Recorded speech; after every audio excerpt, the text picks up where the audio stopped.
If you look at the recent history of the NFL, you lose 2 games. No, your season's not over. But your chance of making the playoffs are what, Nick? Well, right around 10%. And by the way, you start 0-3 over the last 20 years, they dropped to 0%. Okay. Nobody. So he's right, the season ain't over. 10% shots come in. No, it's only 4 more quarters from being over. Well, that's the problem. This is not Penn State, where you can lose 2 or 3 games and still have a successful season. No, this is pro football. Still go win your conference. And regardless of how good they think they are, they should learn from one of the great coaches that coached the Giants, and you are what your record is. They have not played good enough football. They had no chance to win the opening game against the Jaguars.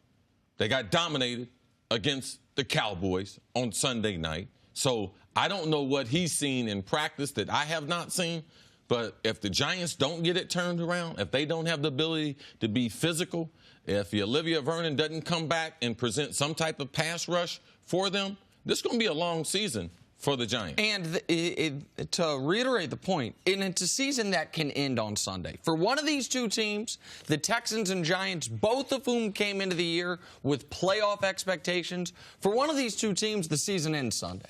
People can say, oh, it's too early for a must-win. No, it is not. Not when you are 0-2, and for the reasons these 2 teams are 0-2. The Texans are a separate story, so we don't need to get into them, but their season is on the brink as well. And what is so damning for the New York Giants is, here's what the general public thinks of them. Here's what Vegas thinks of them. You're playing an 0-2 team that just lost to a Blaine Gabbert-led team. You are 6-point underdogs? One of the tied for the 3rd or 4th biggest underdog of the week? Against a winless Texans team, that is, none of this is good for the Giants right now. And I know we hammer the offensive line. The offensive line's been bad. It is more than the offensive line right now. That's exactly what I was going to ask. Besides the offensive line, where do you point to? Where are the holes on this Giants team? First, let me go to the offensive line. Will Hernandez, the guard that they have, he's been playing excellent football. He graded out in the top 10 of all guards in football against Dallas. And if you look at all the rookies being drafted, he's one of the top 5s as far as Pro Football Focus and how he is graded out. And he's graded extremely good in the run blocking. The rest of the line has struggled. Offensively, how explosive are they going to be? Because we know they're not going to be a dominant defense. We know a couple years ago they spent a lot of money on that defense, but they're not getting the productivity from them. Eli Apple has been promising at the corner. He hadn't been the question mark that they had before. But linebacker play, very questionable, and inability to be able to get to the passer on a regular basis. That's one of the Giants' problems. So they got a lot of stuff to be able to work out in this game against the Texans, who have struggled offensively. Yeah. Now, is this the game that the Giants finally create the turnovers that they need and get to the passer? Listen, they're dead last in the NFL in sacks, and they haven't forced a turnover. Or, I mean, they've only forced 1 turnover. Pardon me. They're dead last in sacks and dead last in turnovers forced. Like, that's no recipe. Now, you might, if you look at their defense rankings, oh, they're 2nd against the pass. Not because their pass defense has been great, because they have been so bad against the run, and because they've been losing games. Played. Right. Well, you play Blake Bortles in Jacksonville, no wide receivers. You play Dallas. Yep. There's not 2 worse groups in the NFL than those 2 groups right there. Pass catchers, exactly right. And so, like, right now, what the Giants need to ask themselves is, what do we do well? And I'd love to know the answer. Because they're not getting explosive plays from Odell. Saquon had the 1 flash play against Jacksonville. Aside from that, are both of those because that's what people were looking to, both of those things, the Odell and Saquon. Is that both because of the offensive line? Is there anything you can put on Eli Manning? The quarterback is, of course. I mean, listen, the Eli Manning, of course, deserves some of this. Now, I thought week 1, Eli played very poorly. Gave him a little bit of the doubt because it's Jacksonville. Week 2, I thought the offensive line was so disastrous that it wasn't fair to fully blame Eli Manning. But listen, we say Eli Manning might be a Hall of Famer one day. They decided repeatedly over the past few years, we are sticking with Eli.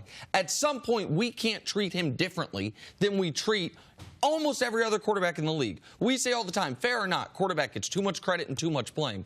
Eli can't be the one guy that is absent of that. Now, he's not in the greatest situation from a protection standpoint. He is in an ideal situation from a weapons standpoint.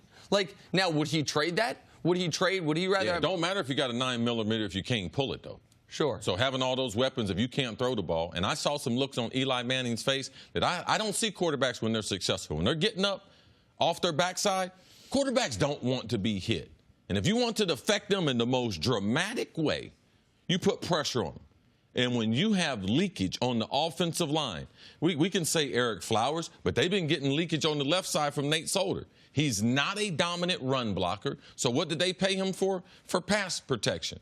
So he doesn't have the ability, hadn't shown that ability to be real dominant from a physical standpoint. So, man, they're going to struggle. So trying to get Odell, and those are people who don't know football. Because if you cannot fortify that front where the quarterback can distribute the football, that's all we're going to do is talk about Eli Manning, his inability to be able to get the ball to his weapon. And if in the meantime, the defense, it's tough to blame them too much against Jacksonville because in that football game, right, like the defense allowed 13 points. One of Jacksonville's touchdowns came on a tipped ball, pick six. And even against Dallas, the defense needs to be forcing turnovers. They need to be getting to the quarterback.